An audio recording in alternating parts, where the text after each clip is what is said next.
Supported radio, 88.5 FM, KAKU. Summer is here. KAKU FM, Kahului, Maui. Welcome to The Nature of Your Nature. Come home to You Know More with Dr. Valerie Simonsen on KAKU 88.5 FM, the voice of Maui, broadcasting from Akaku Maui Community Media Center in downtown Kahului. Aloha. Welcome to The Nature of Your Nature. This is Dr. Valerie Simonsen. And guess what? You get me today. Our guest had something else that was supposed to happen, so you get me. So we're going to go on a little journey today, okay? And when I say journey, we don't mean plant medicine or any of that kind of thing. It's just a little story. So first of all, I just want you to take a nice deep breath. And I'm going to take you to Bali. And in Bali is we are having a little technical stuff here. Okay, great. Sorry about that, folks. I set myself up, so Tony came in and straightened me out. But so we're going to go to Bali, okay? So has anybody been to Bali before? Bali's a beautiful country. Beautiful flowers. You can smell the incense. But I ended up in Bali, and I met Robin Lim at the Bumi Sahat. It was a birthing center. And we became close very quickly. And in the process of helping serve her community, I got to meet hundreds and hundreds of people. But one day there was a very, very special woman came. Her husband carried her in. She had been paralyzed for 10 years. She was only 35. So at 25, she had a massive stroke. She couldn't swallow. She couldn't talk. She couldn't move. She was like a statue. And to eat, her husband would chew her food and put it in her mouth and massage her neck. And I had him put his arms under her armpits, and her body just kind of relaxed it a little bit. As you know, people with strokes, it can get pretty curled up, right? And I looked into her eyes, and I saw a spark. I saw some light. I saw some light. I ended up serving her for a few weeks before I moved on. And in this short period of time, this woman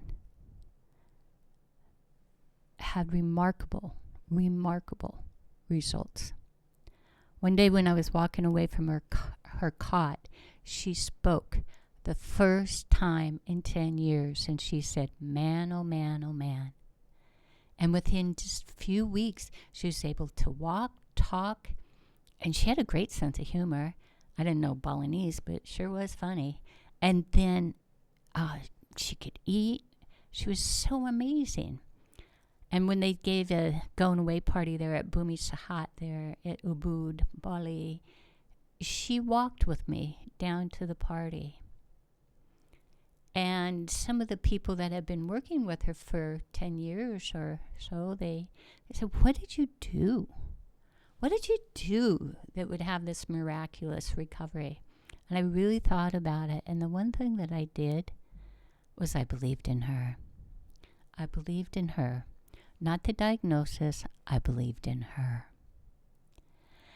And I left that country and I ended up in another country, and I'm driving down the road, and all of a sudden I heard, what was it that was different about her than anybody else I had served over the years? The difference was I believed in her, and I took that weight off of myself and gave her the freedom to be herself.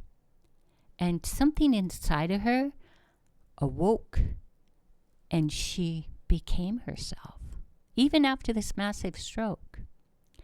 And the words came to me is that she knew more than I did.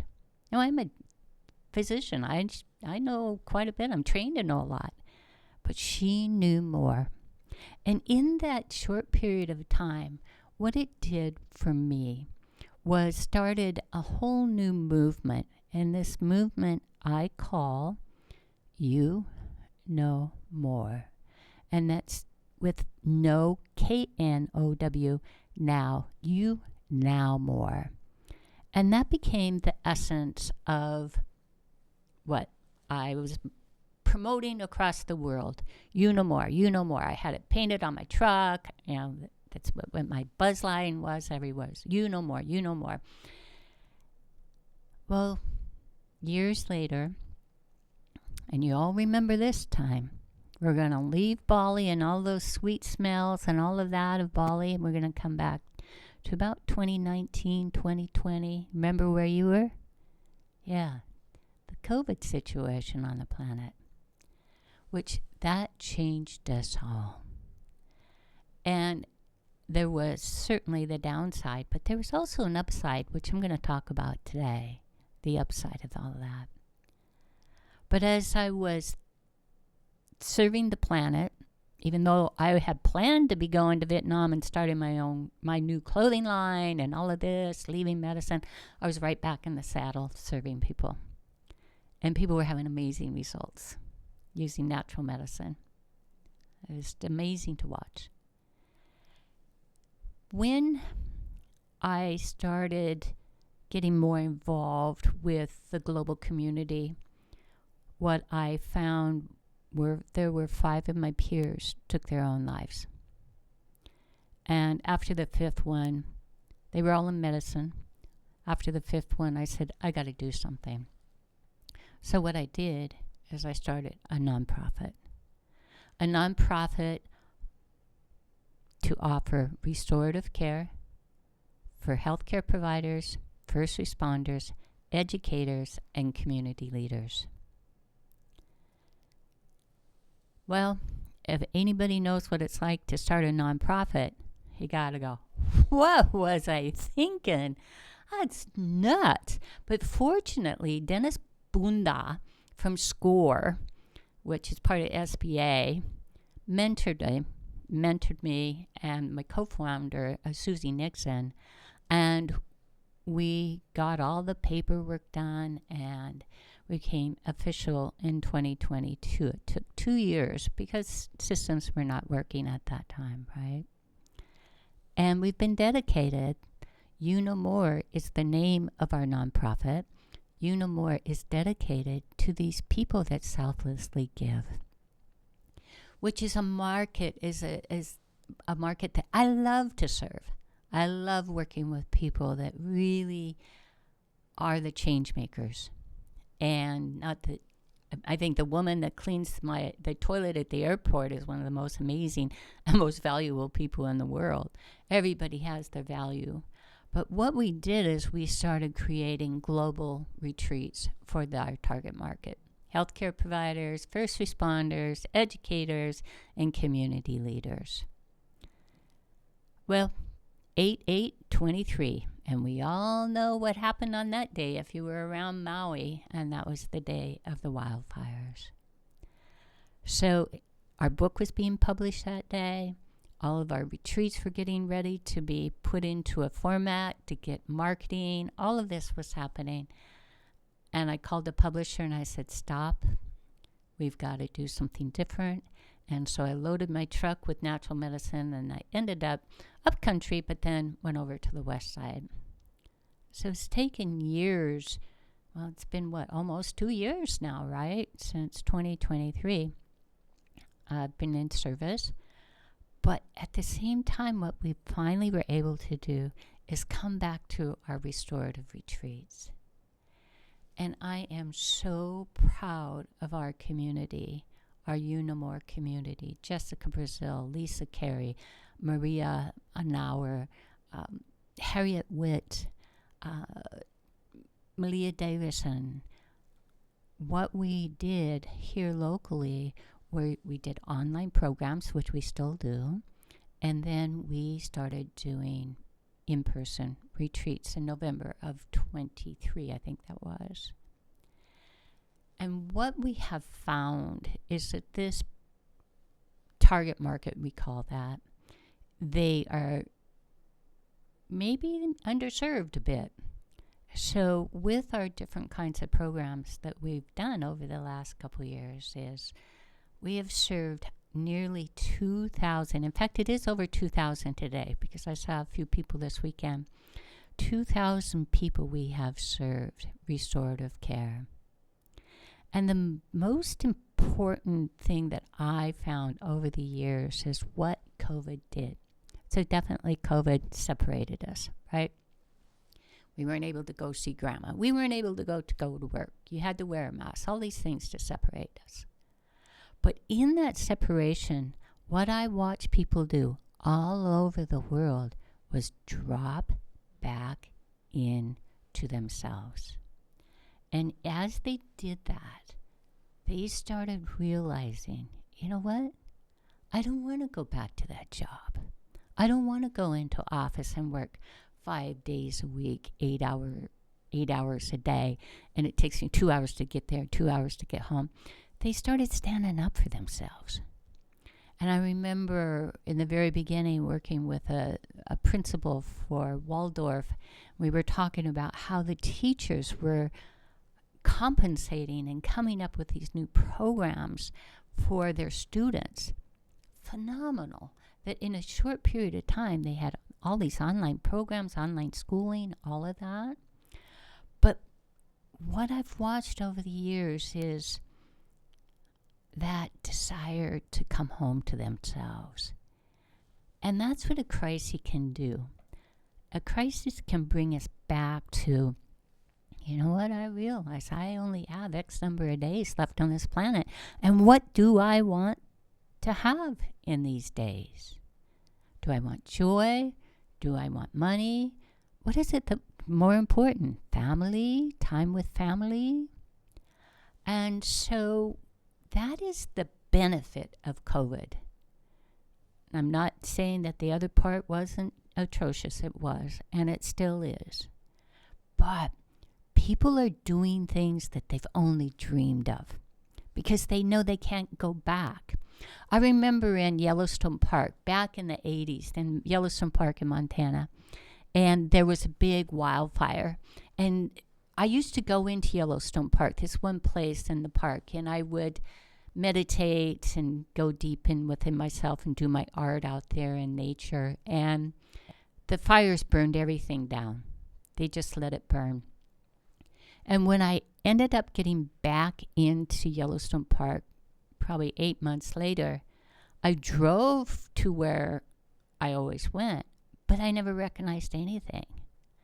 There were all these new plants that were coming up out of the soil.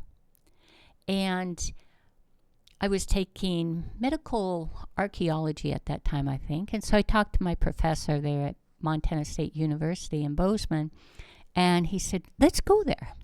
So we took a little road trip, a few of us from the class, and we went to that site. And what we were able to see were these plants that came up after these horrible fires were ancient plants that had not been seen in thousands of years, only found in fossils, but they were growing. Well, that's the same thing that has kind of happened to us. COVID, the fires, is that there's seeds inside you. Every one of us have seeds. We have some kind of a dream. And the fires, the separation, the heat of being told you have to wear a mask or whatever that was that you were being told to do. These seeds have been cracked, and now things are sprouting. They're sprouting. And I remember over on the west side, I was talking to one of my peers on the front lines, and I said, what do you want? You know, how are you doing all of this, and what do you need? And they said, I just wish I could get back to my practice. I just wish I could get back to my practice. Well, maybe a little bit got to, But through the fires, through all of the work that she was doing alongside of thousands of other people, now she's in a new vein in her life. And when we are in this new vein, when these seeds get popped open within us and the sprouts start to come out, it can be a little bit uncomfortable. But I guarantee you, the long-term rewards is worth it. It's worth it. I want you right now to think about, how did COVID change my life? Yes, there was probably some not so fine things, but what were maybe some of the benefits of it? I got to be stuck in America, and I had my Forerunner, and I got to camp out in national parks all over the Northwest because nobody was really traveling. It was amazing. It was fantastic. And I got to just be in nature all the time. Not all the time. I was also working, right, with people one-on-one with COVID. So right now, just think about maybe what has been sprouting within you. And in that, we're going to go back to the nature of your nature. Come home to you know more. You know how Nike said, just do it? Just do it? It's the same thing. You know more. So just do it. And in that whole process of what we call self-discovery, we get stronger and stronger within ourselves. And we don't tolerate things like we used to, perhaps. And we have a clear vision of where it is that we want to be. Not go, be. Be. Today I was stopping to get some lunch and I couldn't find a place to sit, and I walked past this woman and I went, wow, she's got 2 chairs, or 3 chairs. Yeah, maybe I could ask her if I could sit down, and then I, no, I'll just find some place. And then when I came back, she said something to me. It was an old friend of mine, Heather. And she said, come on, sit down. And she said, you know, I saw you walking by, and there was just this essence that was like, whoa, look at this woman. She knows something. She knows something. And I want to know what she knows. So as we talked over lunch, we shared stories of how we've changed over the years and what we're doing now. And what we're doing isn't doing, it's being. Being what our soul has been put on this earth to be, which is basically the nature of your nature. So think about that for a few minutes and just maybe make a few notes. And if you're driving, sure, don't stop and do that. But I like to use the 5-finger method. 5 fingers. If we can just keep it really simple, life just it's kind of smooth, or it can be much more smooth. But when you think about your fingers, there was a doctor that gave this to me recently, Andrea, and she said, just massage your fingers. And right now, if you're driving, don't do this, but if you're at home, just run your fingers along the other fingers. And maybe take your little finger and just gently touch your finger. In every finger, there's a meridian. In Chinese medicine for acupuncture, they're called a meridian. So when you touch your hand in a very gentle way, like if you were touching a baby's belly, that kind of soft energy, and you just massage your fingers, what's going to happen is that in every organ in your body, you are giving it a treatment. And I love the essence of 5 fingers. 5, our body is made of 5 appendages. We have a head, we have 2 arms, we have 2 legs, we have a torso, right? 5. And when we think about 5, the hand means we can handle this. Like if I've got these 5 digits, then that gives me more confidence, let's say, to be able to handle whatever it is that life has to give us. And in that, I came up with the 5. I love 5. So it's 5 is rejoice, revere, repurpose, return, and renaissance. So I'm going to go back to COVID for a moment. On my voicemail, I had a message of how people could get a hold of me, but I also said, I believe in you on the voicemail. I had so many people contact me and said, that's all I needed to hear, was that somebody believed in me. And in that, my little tagline was, you are spiritually prepared for what you are going through right now. So right now, think about that in your life. Think about everything you've read, maybe taken classes, studied with great teachers in the world, whatever it was. Know that this is the time where you get to take all of these tools that you've learned and use them.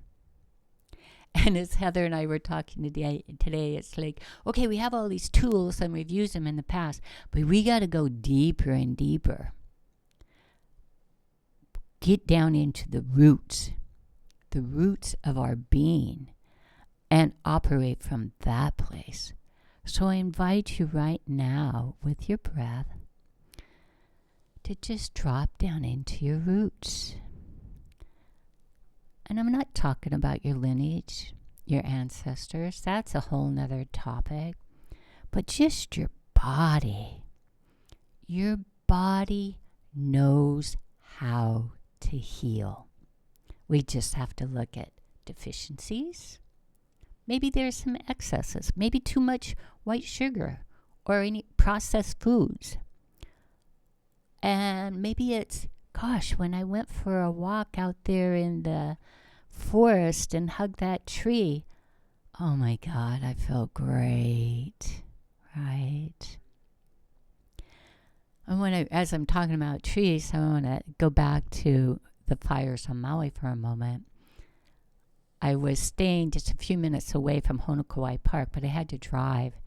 And as anybody that saw any of the pictures or were there wasn't much that lived through that disaster on the earth. A lot of resilient people, though. But one day I noticed a little tiny piece of green. The next day it got a little bigger, and next day bigger and bigger, and every day it got a little bit bigger.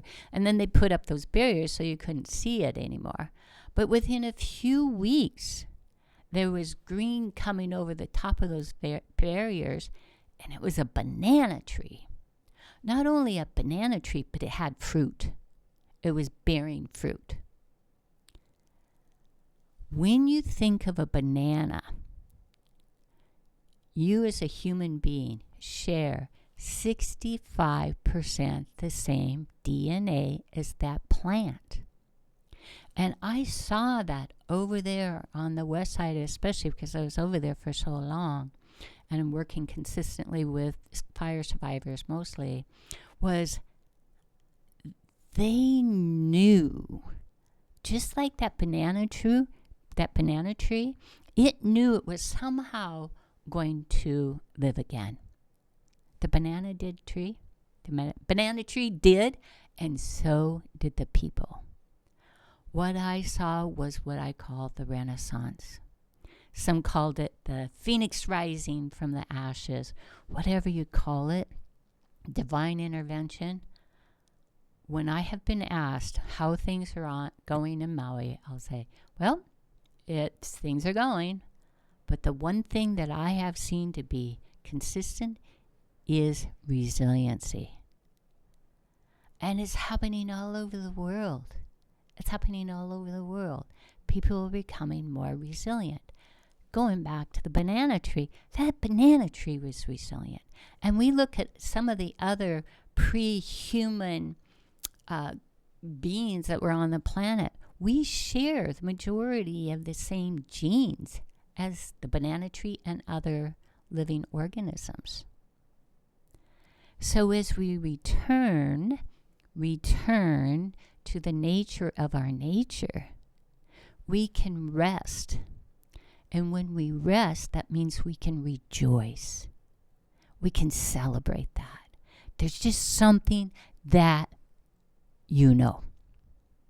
There's just something that you know. You maybe won't be able to put your fingers on it, but you can know. You just know. And I guarantee you'll be shown with time what that is. And I'm going to go back to the Tao of water. I studied that for 2 years as I was driving around the United States because I couldn't get back into Hawaii. And water always finds its way. It doesn't resist. It always finds a way. It doesn't go uphill. It flows down and it finds its way. Every river on this planet goes to the ocean eventually. Eventually goes to the ocean. Well, and the earth is 75% water, right? And some scientists say it's a different number than that, whatever. Your body is 75% water. So as we return to the water nature that we are and flow rather than try to make it happen, what happens within your cells is ease, grace, and trust. Your body will trust you. So when I think about the 5 R's, there's revere, return. But then I'm going to talk about one of the funnest things is repurpose.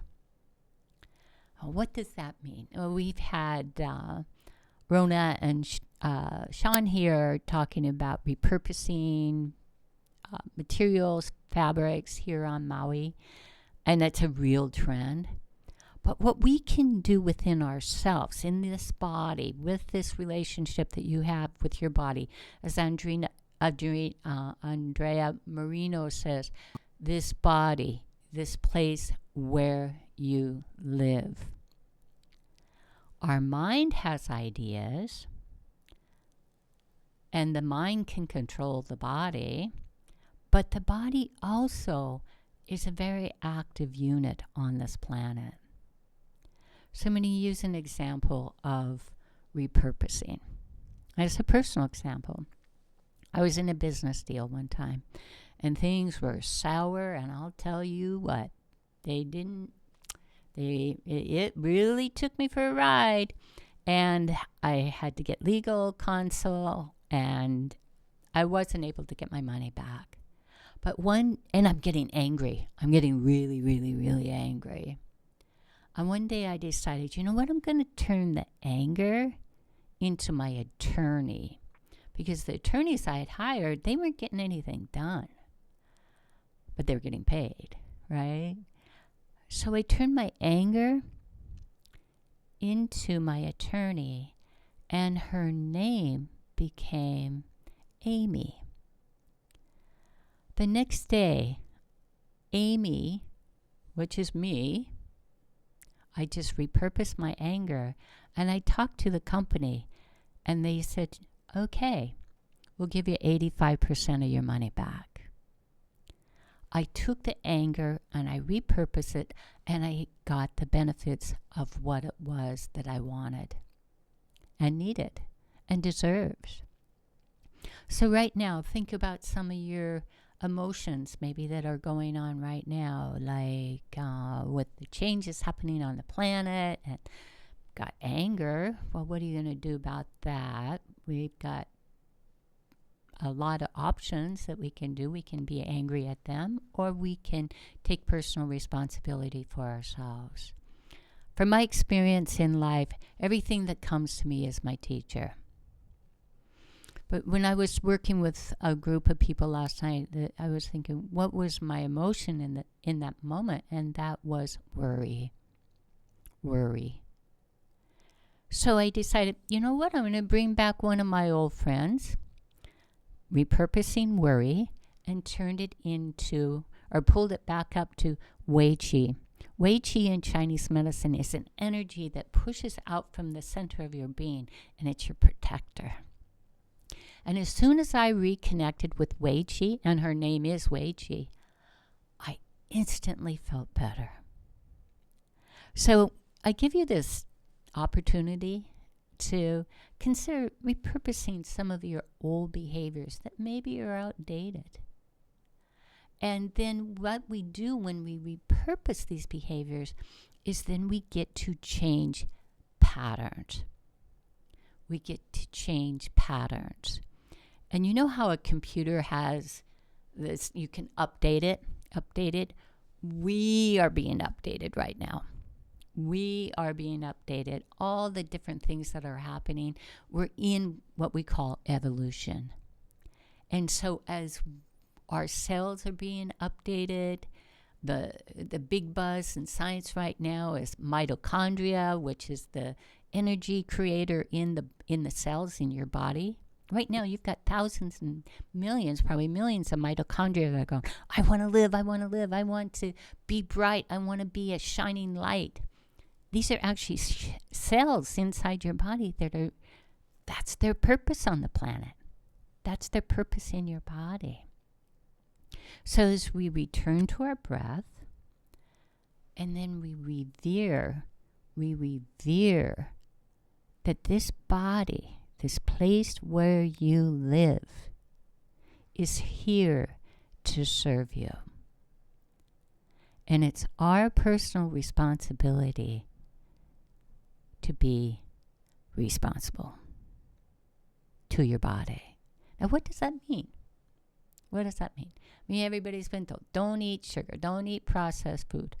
Well, I just finished the book. It's called The Nature of Your Nature, Come Home to You Know More. It just got published a couple days ago.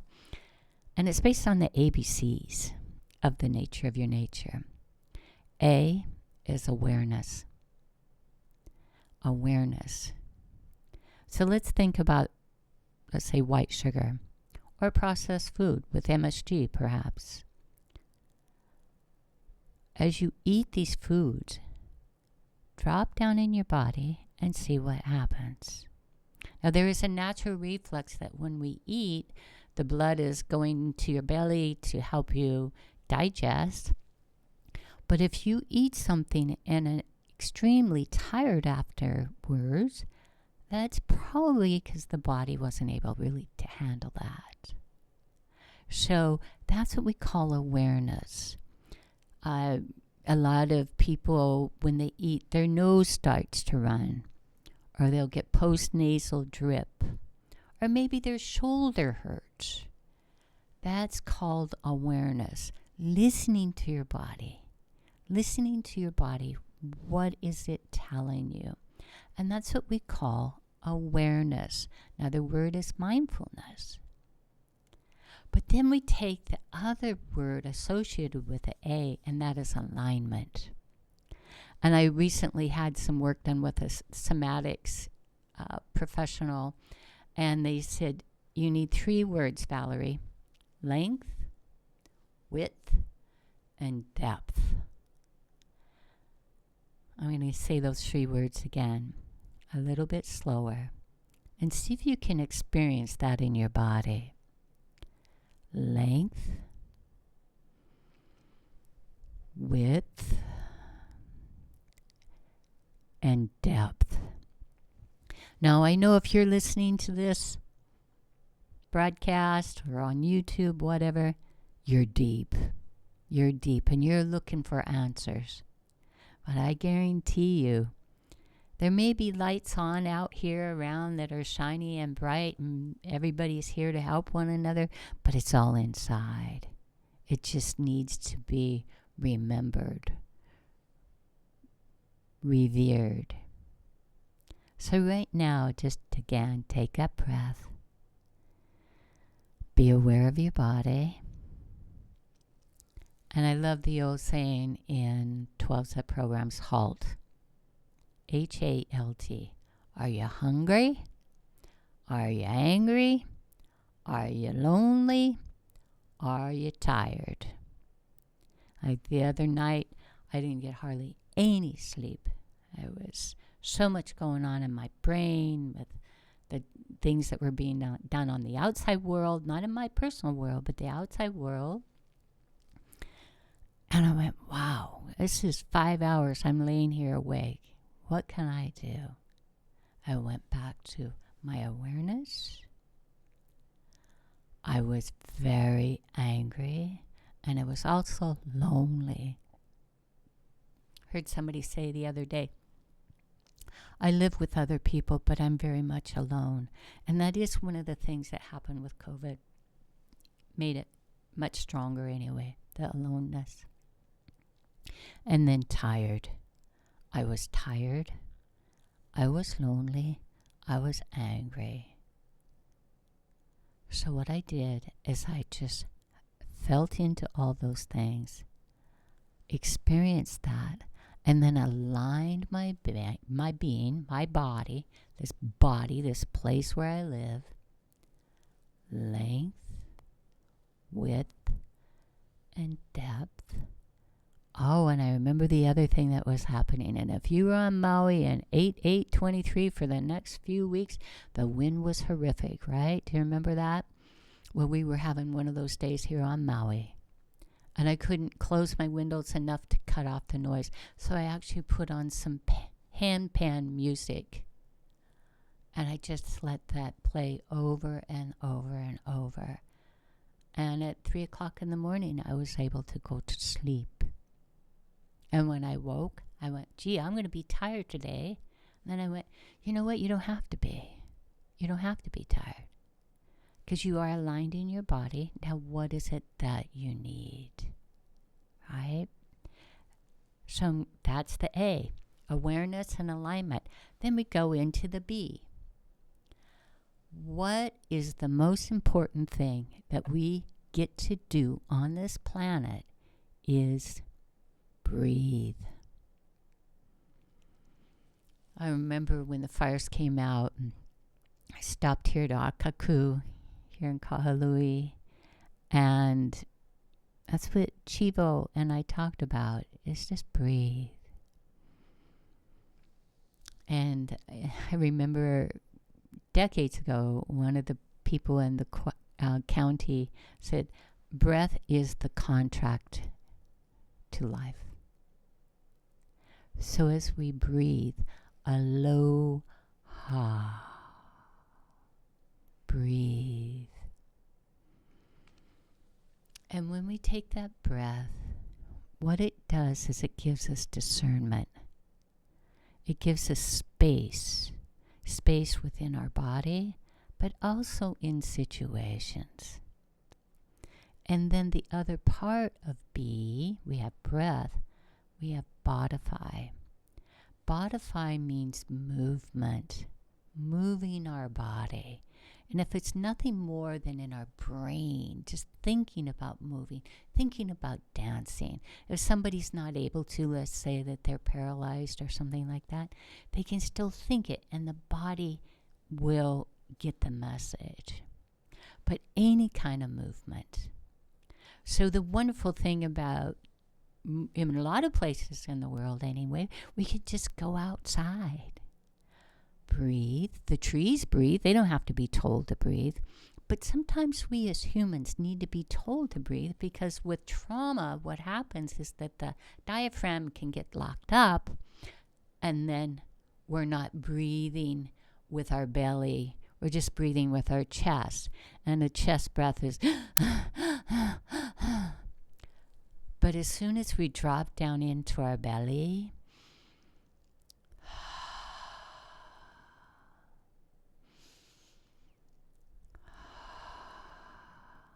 and then we can move.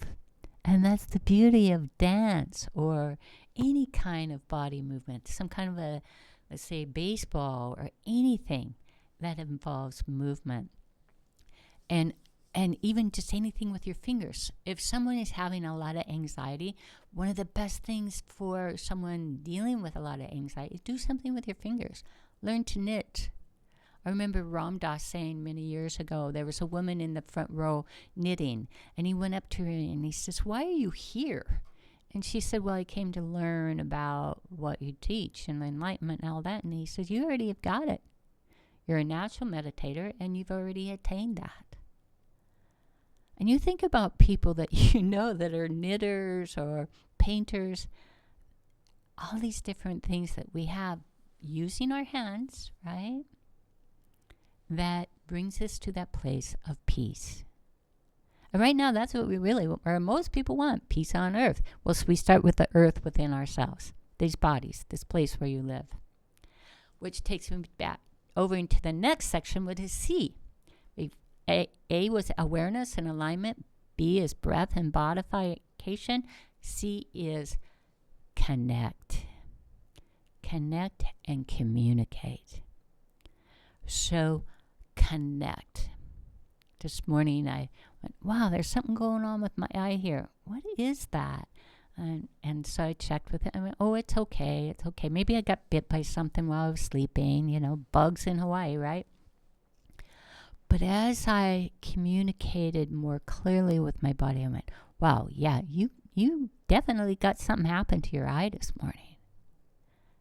I connected with my body and I communicated with it. And then I'm like coming up with all these ideas. What happened? What happened? My mind is running. And then I saw Heather, who's in medicine as well. And I said, would you look at my eye? And she said, oh, yeah, it looks like maybe you rubbed it and you've cracked it open. And da-da-da-da. Oh, okay. Not only did I communicate with myself, but I asked for help. I asked Heather, please help me. Look at my eye. What do you see? What's your input on that?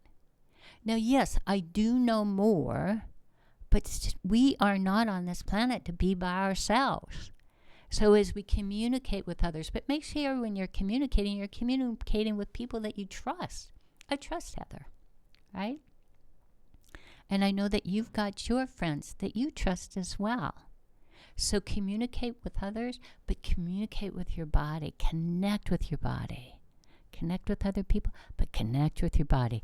My toe is on my foot. My ear is right here.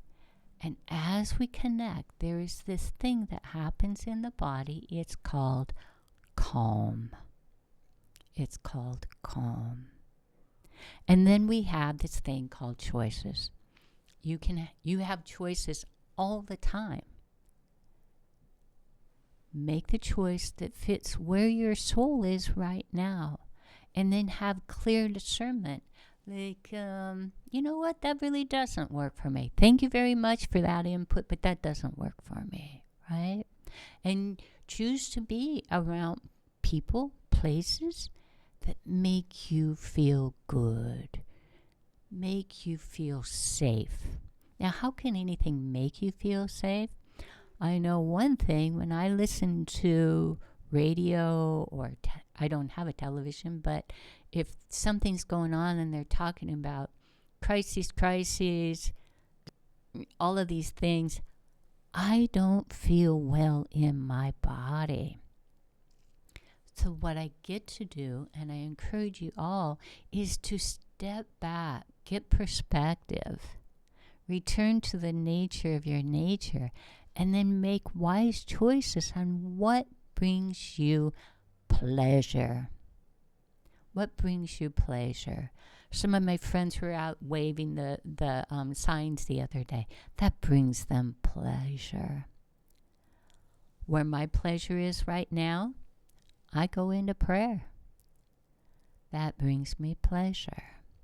So whatever it is that brings you pleasure, whether it's eating one of your family foods or getting a new pair of shoes that actually fit your feet now.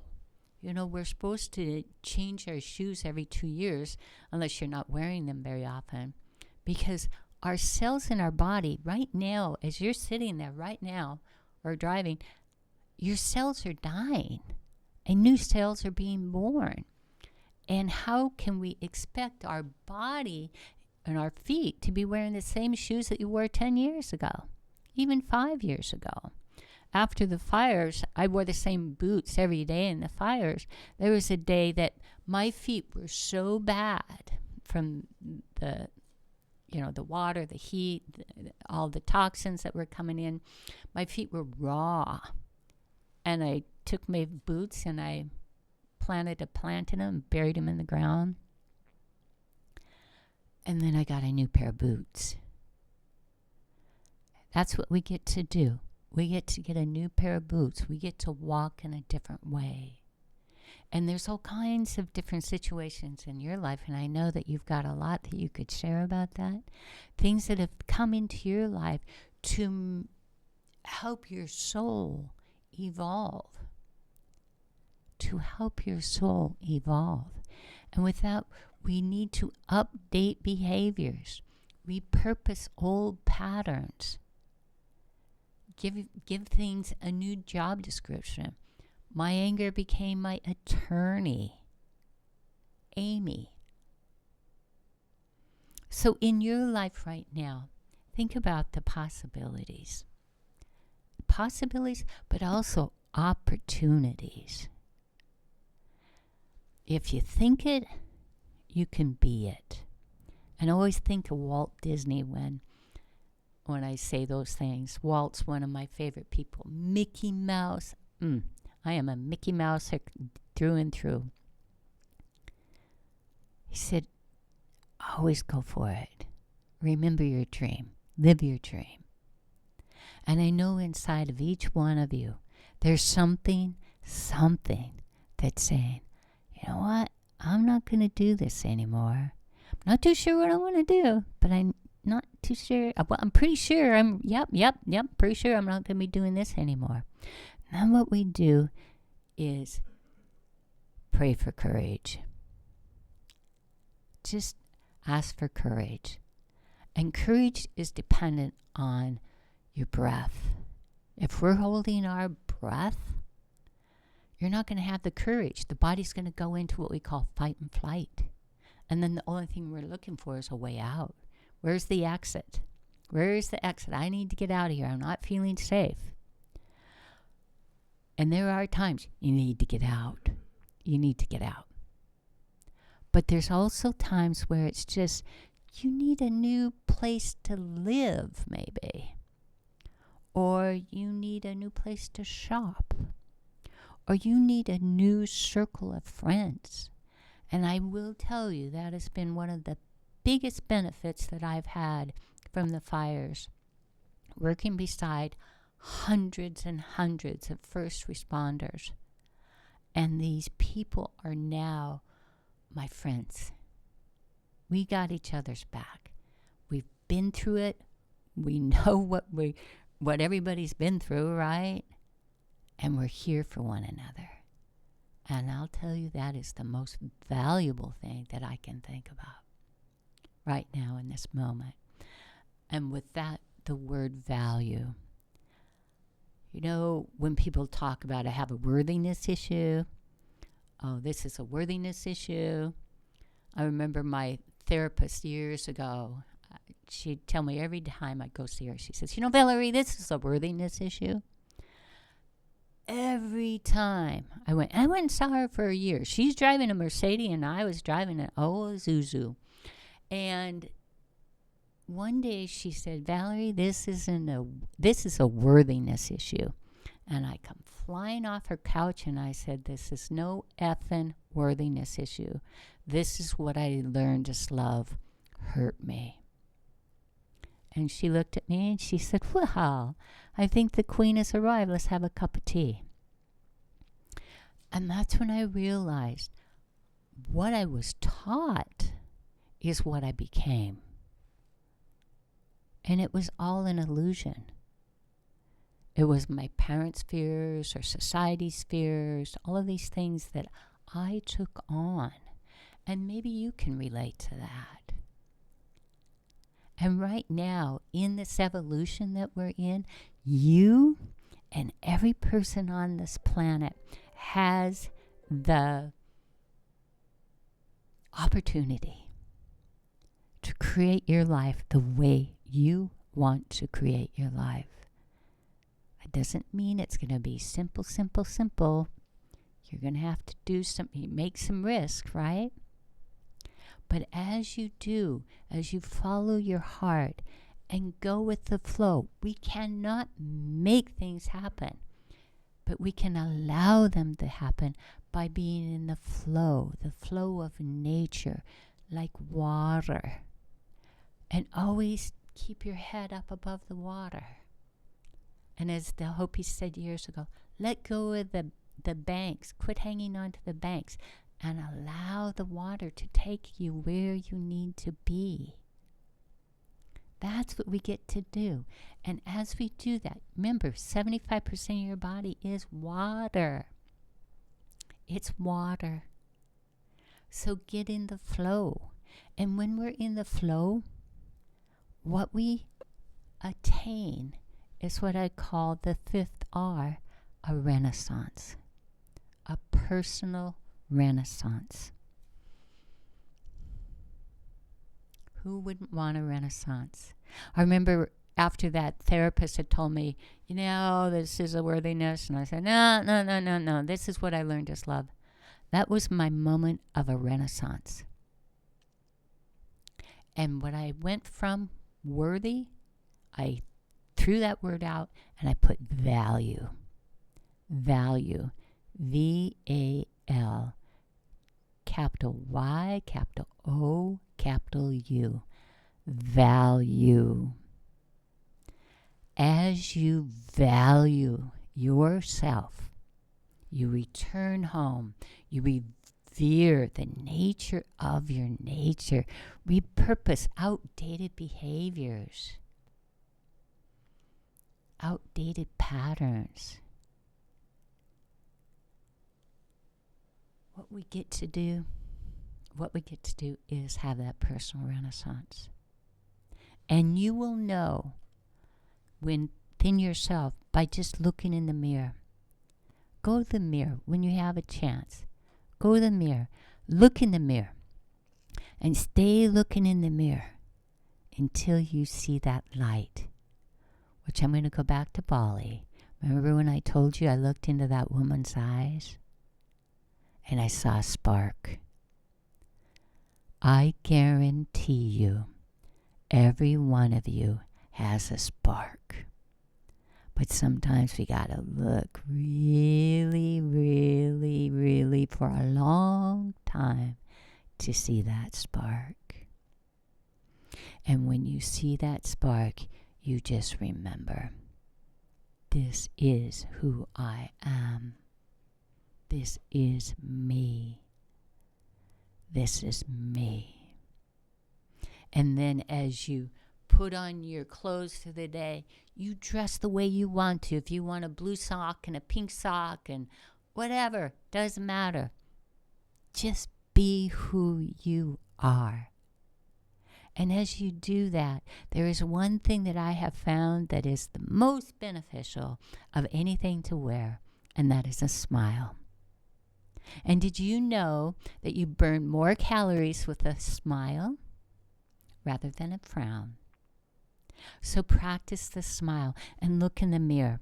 You go by in a store and you see a mirror. Go back to that mirror and look at yourself and smile. And remember what I'm talking about today. The nature of your nature. Come home to you no more. And with that, KNOW, underline now. You now more. This is the opportunity that we have now in this evolution. And I invite every one of you to bathe in the glory of who you are at your core.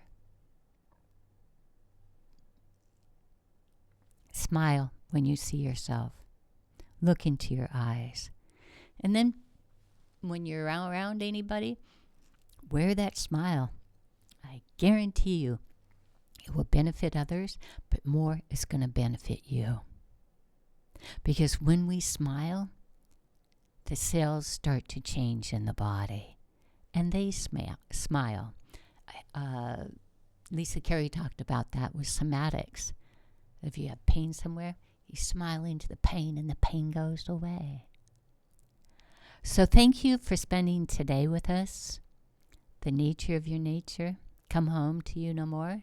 Next week we have Maria Nauer, and I'm so excited to share that with you. But in the meantime, remember this. I believe in you. Go to the mirror, see the spark. You've got this. A hui ho.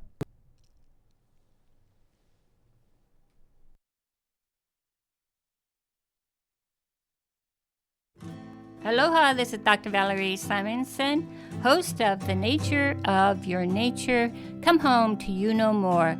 The show is about returning to your innate wisdom. The show airs live on Mondays at 3 p.m. and replayed on Saturday at 2 p.m. Only on KAKU 88.5 FM, the voice of Maui. Maui County boards and commissions need volunteers for more than 40